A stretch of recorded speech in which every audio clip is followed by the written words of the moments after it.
as the secondary and the tertiary sectors grow. And the contribution of the primary sector, that the agriculture sector, comes down. That means the growth should take place in such a way that the secondary sector and the tertiary sector continues to grow in a much faster pace than the agriculture sector. Only then we would be in a position to address the challenges that are posed. Only then you would see better growth rates. Only then you would see a situation where you can talk about economic boost. In fact, so much so is the challenge posed by the bifurcation that, in fact, we have lost out on Hyderabad. Now, why is it that Hyderabad is so very important to us?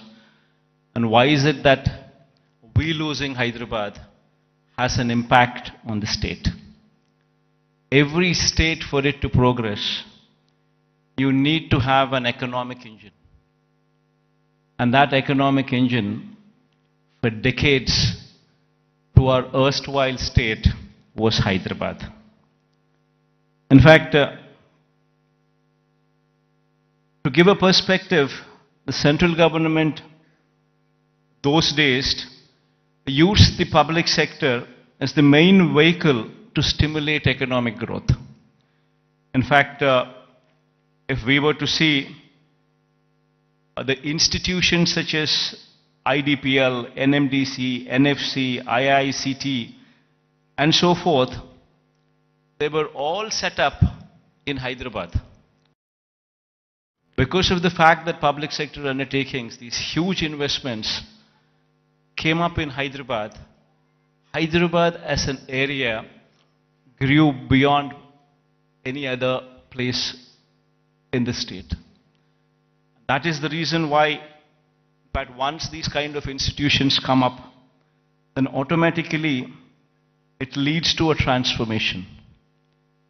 It leads to better salaried employees coming out of that location, coming out of that place, which in turn leads to a cyclic effect where better institutions would come up, overall economic growth takes place, and then the city starts moving and growing. Unfortunately for us, it so happened that 90% of the entire PSUs, which to the erstwhile state of Andhra Pradesh, have all come up only in Hyderabad. And because of that, Hyderabad grew at a much faster pace than any other place in the state. In fact, so much so that the services sector in Telangana, for instance, is now currently positioned at a 62.87%, the tertiary sector, whereas the national average is 55%. And in the same, the tertiary state of Andhra Pradesh, we stand at mere 40%.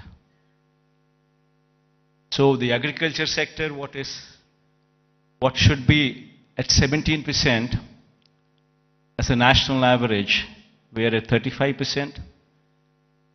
The services sector, which is the tertiary sector, which should have actually been at 55%, which is the national average, we are at 40%, whereas Telangana is at 62.87% of the state's GSDP comes from just the services sector, that is the tertiary sector, and predominantly from Hyderabad.